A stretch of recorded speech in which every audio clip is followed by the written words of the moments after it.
This has not been a good week for Russian aviation, and Ukraine has launched a massive strike against one of the largest Russian air bases in Crimea. Do the Russians ever learn? And just what exactly is this going to impact the Russian operation in Ukraine? I'm Paul, U.S. Army combat veteran. Let's talk about it. Okay, so Belbek Air Base, which is located in Sevastopol International Airport, is one of the largest bases in the occupied Crimean region. Now, what I find most interesting is that Ukraine apparently used its ATACMS missile system provided by the U.S. to hit Belbek Airfield. And according to, well, it depends on who you ask, but according to the Ukrainians, they've taken out a large number of munitions, particularly missiles for the Russian Su-27 and Su-30. Russia, you might know, has been relying lately on primarily glide bombs fired from a considerable distance, right? The pervasiveness of man-pads and Patriot missile batteries have actually forced the Russians to have quite a bit of standoff with their close air support aircraft, or I guess they're just support aircraft at that point. They can't get close. But additionally, it seems like a number of MiG-31 aircraft were also destroyed, which are a launch platform for some of Russia's larger ballistic missiles. And a significant amount of damage was also dealt to the infrastructure. And we can take a look, actually. We're going to take a look and do a little bit of analysis of the before and after satellite photos.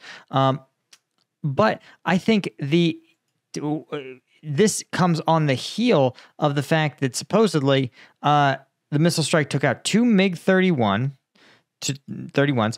This 4 days ago, Russia also lost a Ka-52 helicopter and an Su-25 shot down in the Donbas 3 days ago. So overall, it sounds like Russia is really trying to step up its aviation to support their ground efforts. And I think what may have happened is that Russia knew that at some point the provided Patriot missiles would work their way to the batteries. But there was a window where Russian aviation was able to operate pretty freely. You might remember that during the Battle of Avdiivka, what some reports said actually turned the tide and allowed the Russian pincer to finally collapse Ukrainian lines was actually the fact that their aviation could finally provide true close air support. And Russia was probably saying, listen, we've got this window where Ukrainian air defenses are pretty minimal. Let's exploit it to the max. Unfortunately for them, it sounds like that time is kind of wrapped up because, again, aircraft in flight getting taken out by Patriot missiles, the aircraft on the ground being taken out by ATACMS, all of which are noteworthy because they're all part of the initial tranche of aid provided to Ukraine. Now let's take a look at this before and after photos. I'm a man who enjoys a good before and after photo. So you can see here that it looks like Russia has a number of these plane parking spots, for lack of a better term. But what's fascinating about them is that supposedly some of these gray markings on the tarmac are actually silhouettes that were painted on of aircraft. This is to make it harder for satellites to know if what they're looking at is a real aircraft or just a painted image. And the hope I think Russia has is that it would obscure targeting of these kind of precision ATACMS missiles. And what impresses me is the level of precision. You can see here they identified the two spots where there were actually combat aircraft as well as a munitions area. And you can literally see that Russia built a barrier around this munitions depot expressly to contain a potential explosion, which it appears to have kind of done.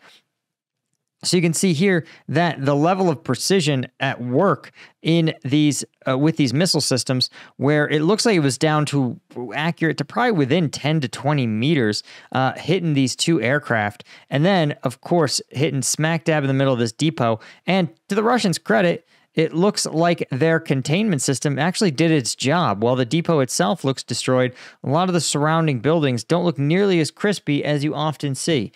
So I think it's a sign that the major munitions, and the most critical stuff, again, Patriot missiles, ATACMS, and we can't see it here, but it likely means that also 155 shells are also have worked their way to the front line. And it's just the start, right?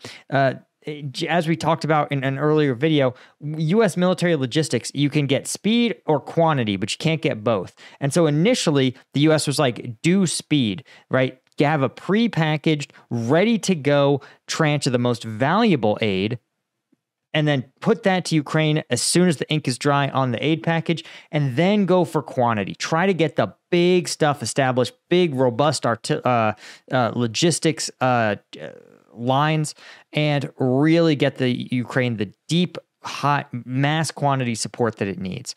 Anyway, guys, that's really all I had for you. Of course, if you want to see the uncensored combat footage from the fighting this week, particularly in Kharkiv, but also all across the front line where Russian morale seems to be looking pretty bad, you can get that on combatvetnews.com, right? It's for members. You guys know YouTube demonetizes my content all the time. I would love to show you the footage of the strikes on Belbek Air Base, for example. I can't do it. YouTube, basically anything resembling combat, YouTube will demonetize. So if you want that, combatvetnews.com. It's the best way to support the channel.